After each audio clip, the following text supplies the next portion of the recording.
As you think back on Christmases past, how many gifts that you received can you remember? If you're like me, not many. I was given a lot of gifts over my life, but honestly, I don't remember that many of them. But the ones I do remember come in 4 categories. First, the gifts that I was anticipating.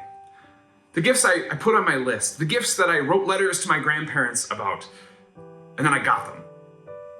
And the joy of receiving what I had looked forward to makes it memorable. Second, maybe the opposite, the gifts that were so surprising. Like, I never thought anyone would actually get me that. But they did. And I remember it. Third, it were the gifts that were costly. I know how many dollars that thing costs, or maybe even more deeply meaningful, the smaller gifts from people who didn't have that much to give in the first place. Or fourth, the gifts that are still practical. I think of a set of screwdrivers I got from my grandpa. He was a cabinet maker. And though he has died, I still have his screwdrivers and think about him when I use them. Can you say the same? The gifts that you remember, don't they fit into one of those 4 categories?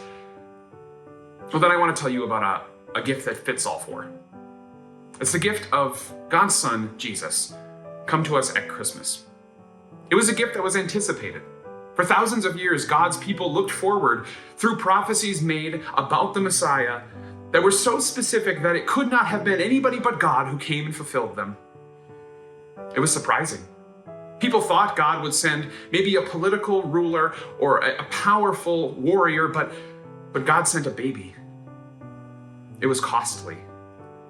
That baby grew up to be a man who gave his life on a cross so that your sins could be forgiven, so that you could be right with God, so you would no longer have to deal with the shame, the guilt of not living up to your culture's standards, your family's standards, or even your own standards.